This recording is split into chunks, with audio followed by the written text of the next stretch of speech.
ఉంది. ప్రస్తుతం మనం పెందుర్తిలో ఉన్నాం. పెందుర్తిలో మనతో పాటు కొంతమంది జన సైనికులు ఉన్నారు. వీళ్ళని అడిగి తెలుసుకుందాం. ఈరోజు పవన్ కళ్యాణ్తో పాటు రామ్ చరణ్ కూడా ఇక్కడికి వస్తున్నారు. మీరు ఏం ఆశిస్తున్నారు పవన్ కళ్యాణ్ నుంచి కావచ్చు? పవన్ రావాలి, పాలన మారాలి సార్.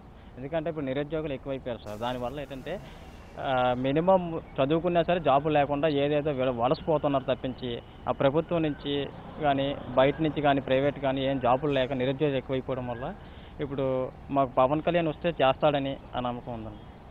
ఇక్కడ గాజువాకలు ఎంత మెజార్టీ ఇస్తారు సార్? గాజువాకలు అయితే 100కి 99% వస్తుంది సార్.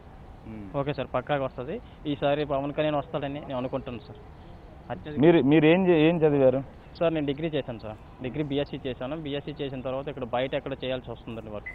ఎక్కడ చేస్తున్నారు ఉద్యోగం? సార్ ఇక్కడ నెట్వర్కింగ్ చేస్తాను సార్. ఓకే సార్, కంపెనీలో నెట్వర్కింగ్ చేస్తాను.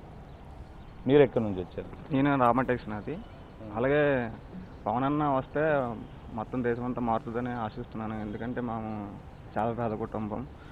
అలాగే అసలు ఏమీ 5 సంవత్సరాల నుంచి ఉద్యోగం ట్రై చేస్తున్నాను కానీ చంద్రన్న ఏది లేదు. అది వస్తుంది ఇది వస్తుంది అని ఏమీ లేదు. డిగ్రీ క్వాలిఫైడ్ డిగ్రీ వాళ్ళకి 1000 రూపాయలు ఇస్తాను, 2000 ఇస్తాను, అది కాదు.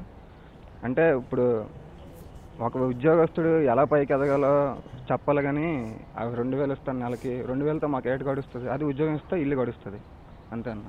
అది పవన్ అన్న వస్తే ఉద్యోగం వస్తుందని మరి కోరుతున్నాం. జై పవన్. ఇది మొత్తంగా నిరుద్యోగులంతా ఒకటే చెప్తున్నారు, పవన్ వస్తేనే మాకు బంగారు భవిష్యత్తు వస్తుంది, పవన్ కళ్యాణ్ రావాలి, పవన్ రావాలి, పాలన మారాలి అన్నదే మా నినాదం. మేమంతా డిగ్రీలు చేసినా కూడా బయట చిన్న చిన్న పనులు చేసుకోవాల్సిన దుర్భర పరిస్థితి నెలకొని ఉంది. పవన్ కళ్యాణ్ మాకు ఇచ్చిన హామీ ఏదైతే ఉందో 3 లక్షల ఉద్యోగాల భర్తీ అనేది ఖచ్చితంగా ఆయన నెరవేర్చి తీరుతారన్నట్లుగా ఇక్కడ ఉన్న నిరుద్యోగులు పవన్ కళ్యాణ్ పైన తమ నమ్మకాన్ని తెలియజేస్తున్నారు. ఇది ఇక్కడ పరిస్థితి. Right, thank you Netaji.